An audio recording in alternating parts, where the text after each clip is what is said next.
Nabi sallallahu alaihi wasallam bersabda di sini dari hadis yang dikeluarkan Imam Hakim dan disahihkan oleh Syekh Albani dalam kitab Sahih At-Targhib dan juga Tarhib, man ghassala mayyitan fakatama alaihi ghafarallahu lahu arba'ina marratan wa man kafana mayyitan kasahullahu min sundusin wa istabrakin fil jannati wa man hafara limayyitin qabran fa ajnahu fihi ajrallahu lahu minal ajri ka ajri maskanin askanahu ila yaumil qiyamah. Kata Nabi, barang siapa yang memandikan mayat kemudian menyembunyikan aibnya, niscaya Allah akan memberikan ampunan baginya sebanyak 40 kali ampunan. Barang siapa yang mengkafani mayat, niscaya di sorga Allah akan memakaikan pakaian yang terbuat dari sutra tipis dan sutra tebal. Dan barang siapa yang menggali kuburan untuk mayit dan dia pun menguburkannya, niscaya Allah akan mengalirkan pahala baginya sampai hari kiamat seperti pahala tempat tinggal yang ia berikan. Kata pengarang di sini, betapa bahagia orang-orang yang memandikan mayat, mengkafani dan menggalikan kubur untuknya, atau ikut serta di dalam penguburannya walaupun hanya dengan harta. Jika saja pahala orang yang menggali satu kuburan begitu besar, bagaimana halnya pahala orang-orang yang mewakafkan tanah kuburan yang digunakan untuk mengubur para hamba Allah. Sungguh tidak ada yang dapat menghitung pahalanya kecuali Allah.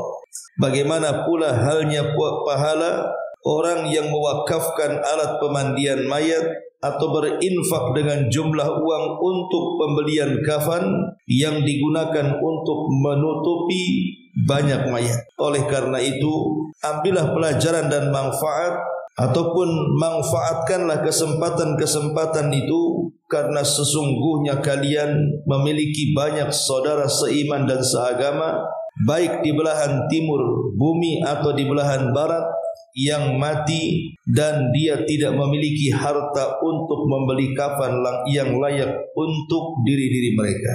Baik, ma'asyiral muslimat yang dimuliakan Allah Subhanahu wa taala, hadis ini menjelaskan 3 amalan yang sangat istimewa, khususnya ketika bicara tentang adab-adab menghadapi orang yang telah meninggal dunia. Dan 3 amalan ini memiliki pahala masing-masing yang berbeda.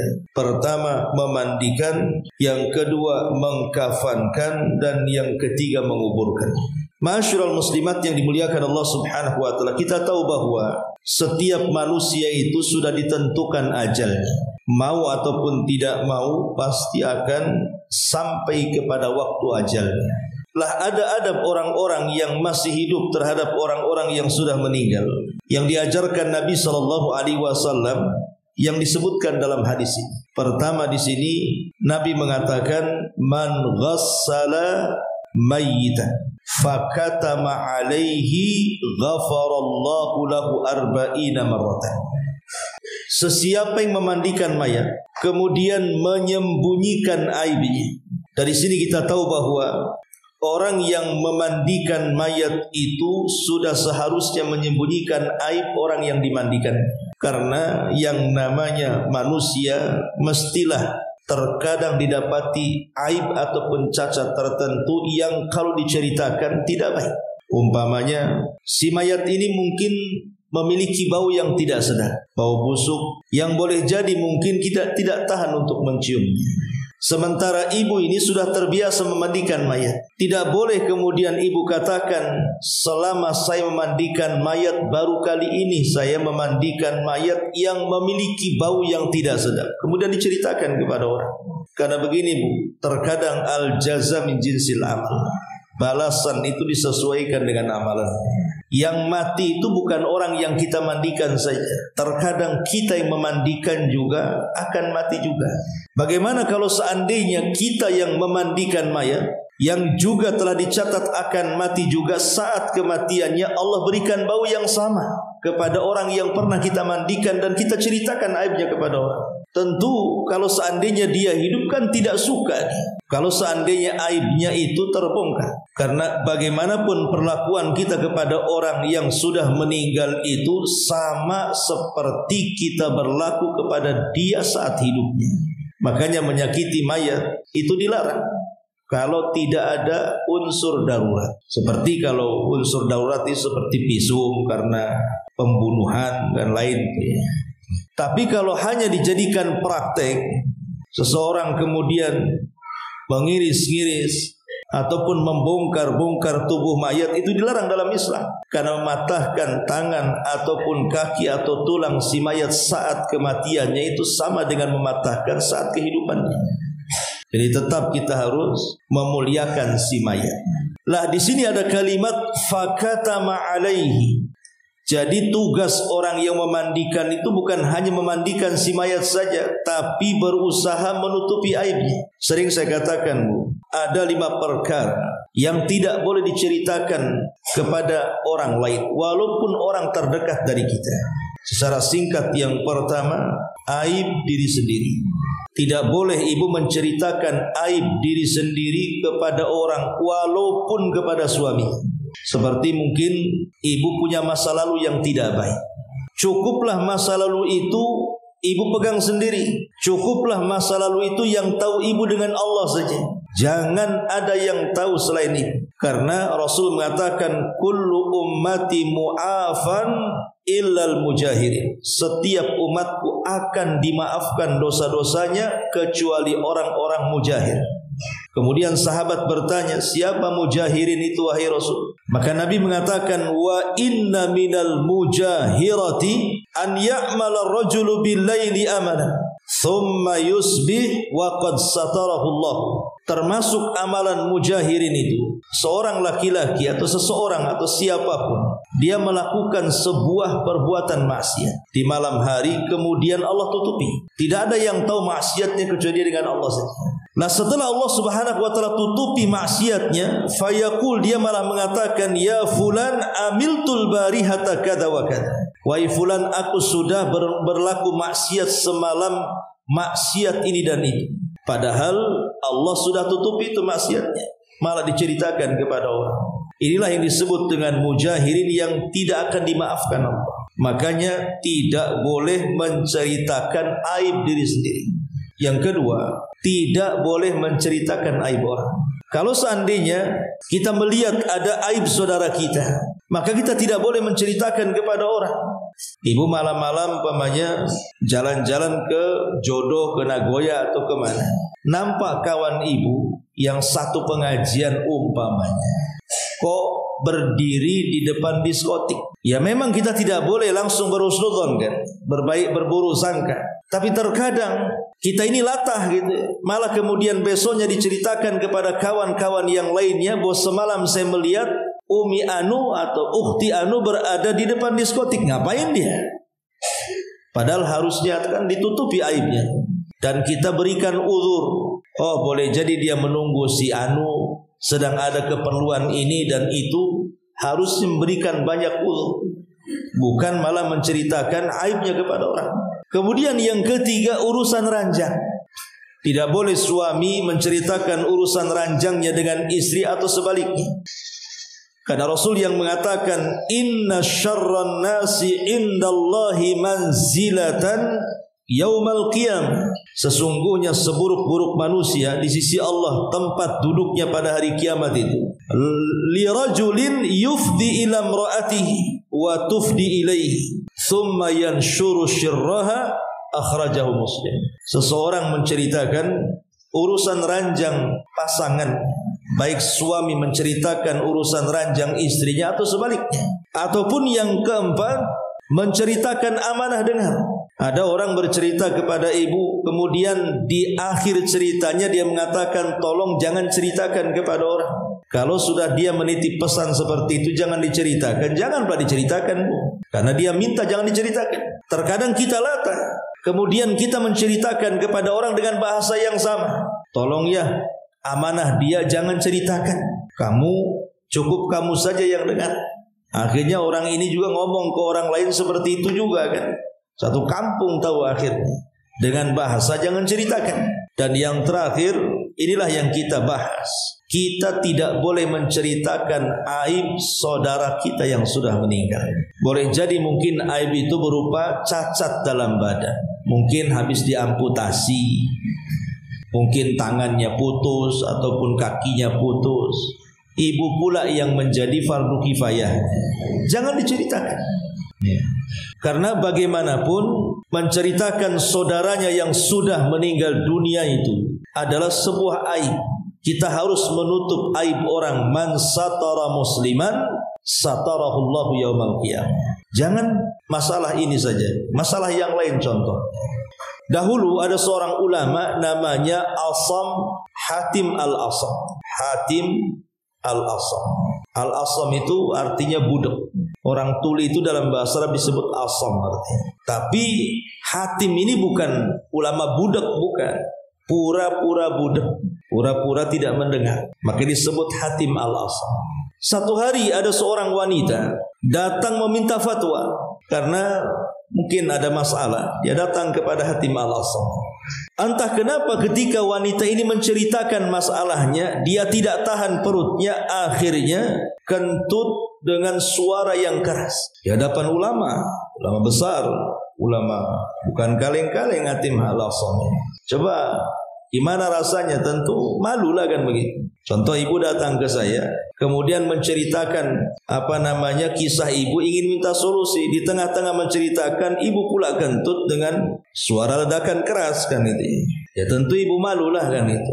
Tetapi saat wanita ini menceritakan, di tengah-tengah cerita dia kemudian kentut dengan suara yang keras, Hatim Al-Asam ini pura-pura gak dengar. Jadi saat wanita ini merasa malu dengan pucat mukanya, Hatim Al-Asam hanya mengatakan, irfa'i sautiki, tolong keraskan suaramu, aku gak dengar kata. Maka dalam hati wanita ini berarti dia kurang pendengarannya. Boleh jadi dia tidak mendengar suara kentutku kan bahasanya. Dari situ kemudian yang tadinya pucat menjadi merah kembali mukanya. Padahal sebenarnya dia pura-pura gak dengar. Sebab kalau seandainya dia tahu bahwa Hatim ini mendengar, tentu akan malu.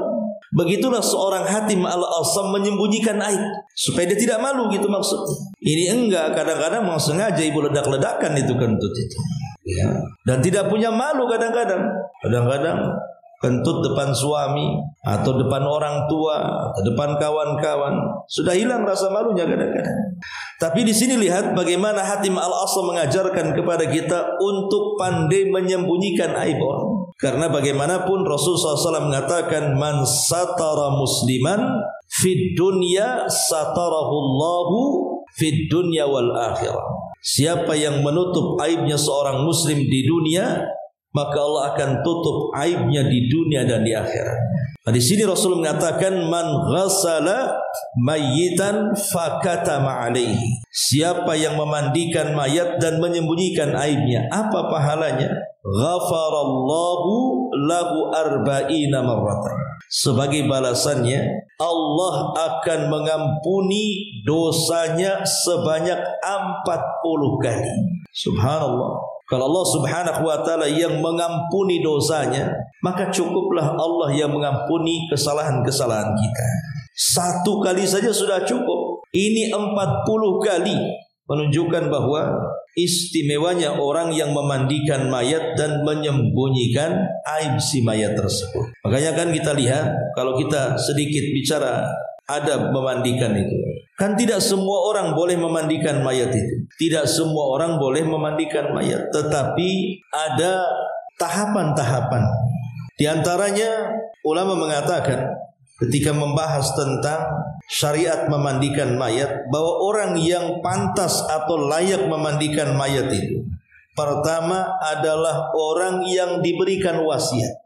Ketika ibu masih hidup, umpamanya ibu memberikan wasiat kepada keluarga, kalau saya yang meninggal, tolong yang memandikan jasad saya Ummu Fulan, Ummu Fulana, Ustazah Fulan, Ustazah Fulana.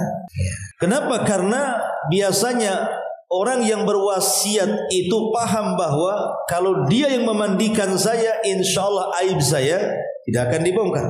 Maka siapapun yang diberikan wasiat untuk memandikan mayat, maka dia harus menjalankan wasiat. Ini yang pertama. Kalau memang dia tidak berwasiat, maka orang yang terdekat tentunya, suami memandikan istri atau sebaliknya. Karena tidak mungkin istri menceritakan aib suaminya atau suami menceritakan aib istrinya.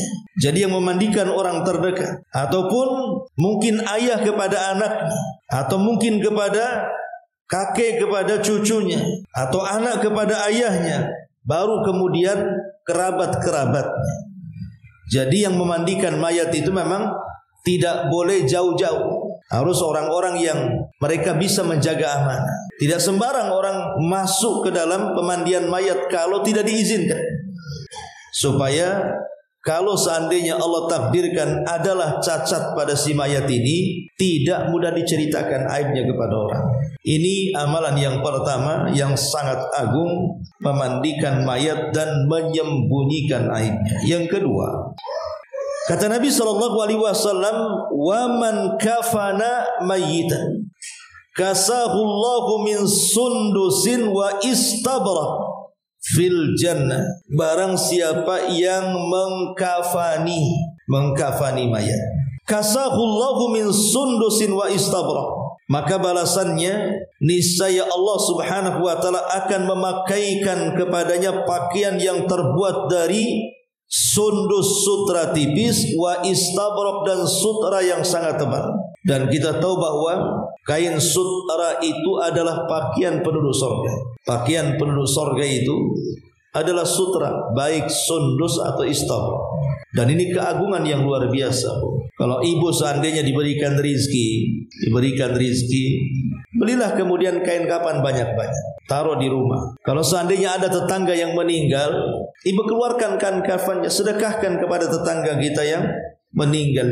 Dan tentu kain kafan itu harusnya adalah kain kafan yang layak, yang tebal, yang lebar, supaya enak membungkusnya.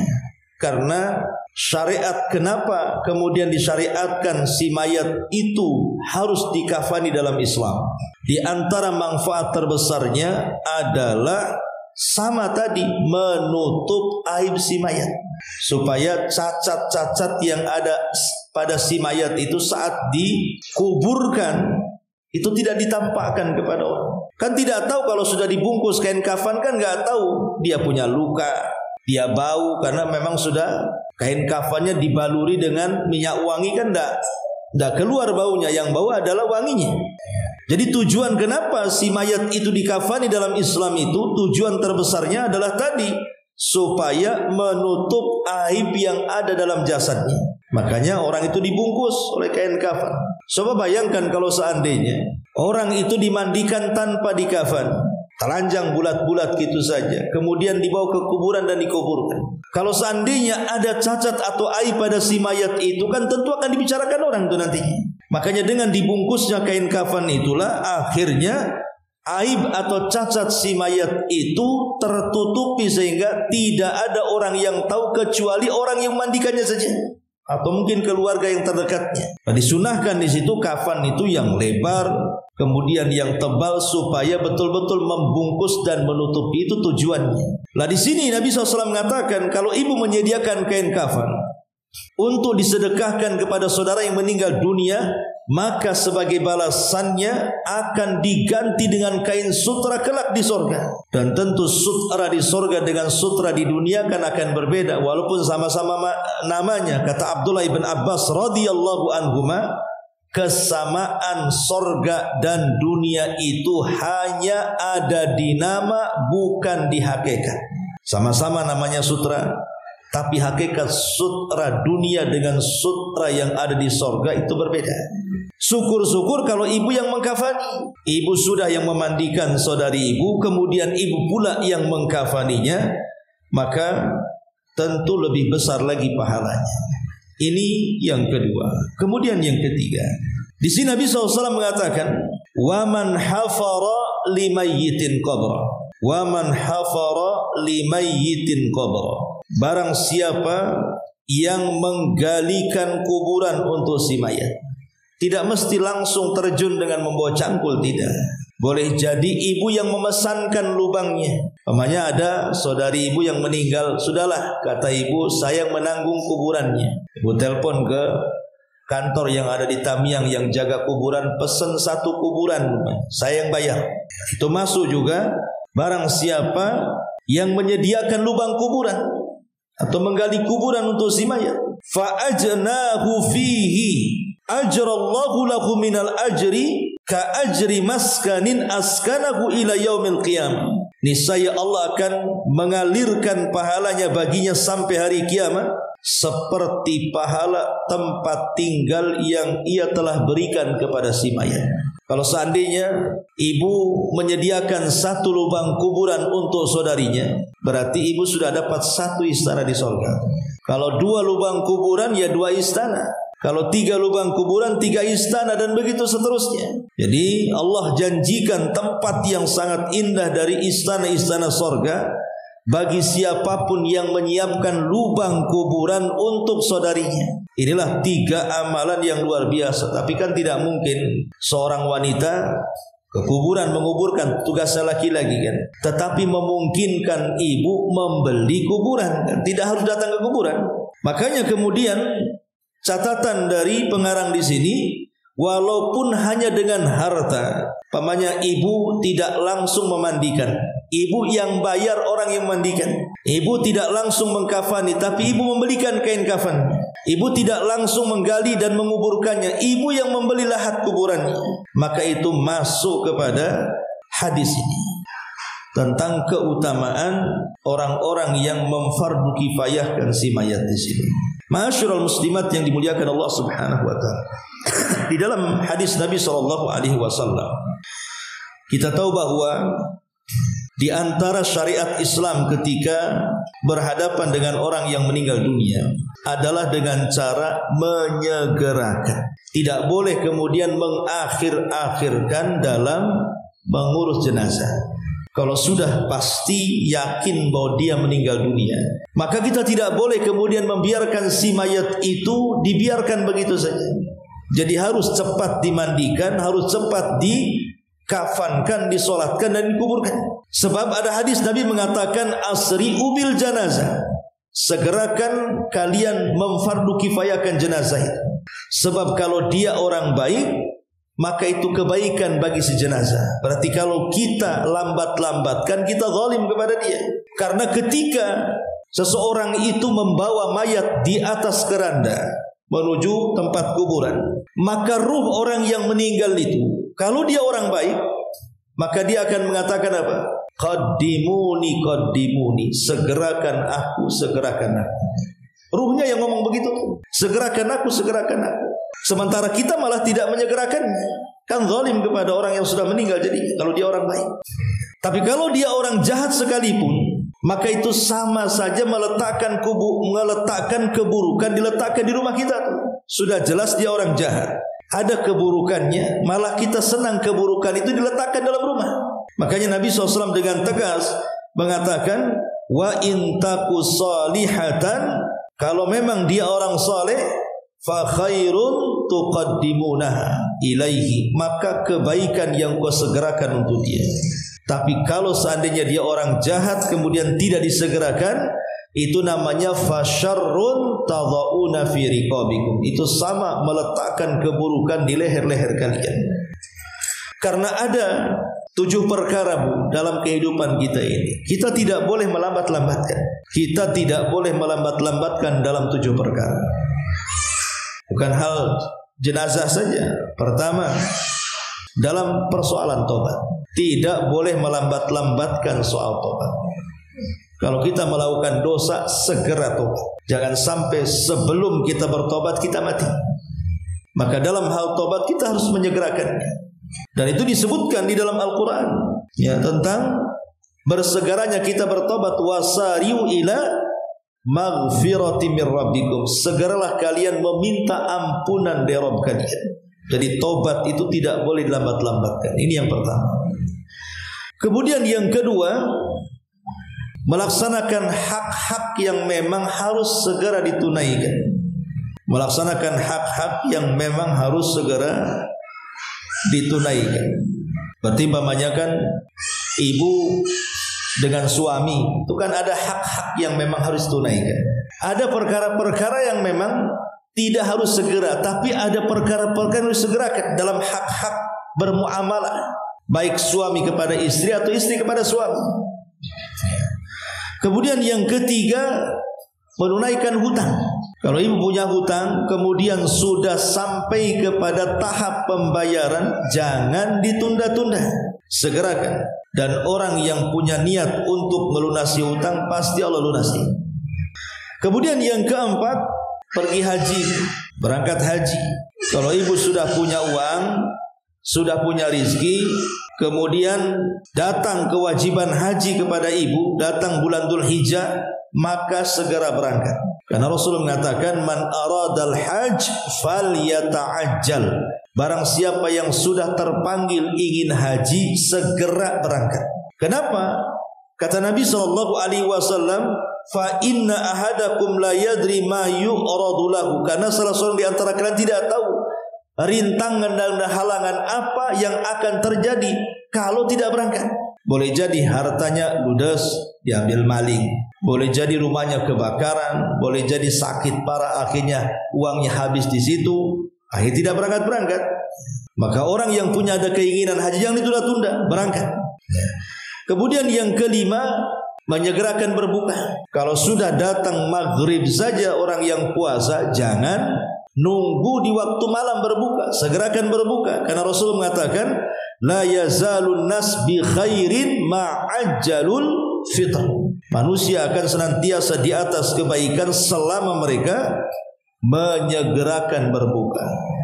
Kemudian yang keenam, menikahkan anak gadis yang sudah ada keinginan untuk menikah. Ibu punya anak gadis, nampaklah dia sudah ingin menikah. Tiba-tiba ada seorang laki-laki datang kepada ibu meminta anak gadis ibu, dan ibu lihat laki-laki itu baik agama dan akhlak, segerakan nikahkan. Kalau tidak, rusak anak ibu. Makanya Nabi SAW mengatakan, idza ja'akum man tardawna dinahu wa khuluquhu. Kalau datang seorang laki-laki melamar anak gadis kita, kita pandang baik akhlaknya, kita pandang baik agamanya. Kata Rasul, fazawwijuhu, nikahkan segera. Kalau tidak, maka akan terjadi kerusakan. Sebab anak gadis zaman sekarang kalau tidak dinikahkan oleh orang tuanya, takut nikah lari. Kalau sudah lari susah ngejarnya. Ya. Ini yang keenam dan yang terakhir, menyegerakan jenazah. Nggak boleh ditunda-tunda dengan berbagai alasan. Karena di masyarakat ini umumnya kadang-kadang kasihan satu hari satu malam gitu kan, dibiarkan. Alasannya, oh saudaranya belum datang, anaknya belum datang, pamannya belum datang, dan begitu seterusnya. Masih di bandara, masih beli tiket, masih di jalan, macam-macam. Ya. Padahal sebenarnya kedatangan mereka pun tidak ada manfaatnya juga. Karena yang dihajatkan mayat itu bukan kedatangan mereka. Yang dihajatkan mayat itu adalah doa, sedekah, ya, pahala yang ditransfer kepada mereka. Nah ini yang dikatakan Nabi SAW, asri ubil janazah, segerakan dalam rangka memfardu kifayakan jenazah, baik dengan urusan memandikan, baik dalam urusan mengkafankan, menyolatkan, sampai kepada menguburkan. Ini yang disebutkan para ulama tentang tiga perkara dalam hadis ini. Wallahu a'lam.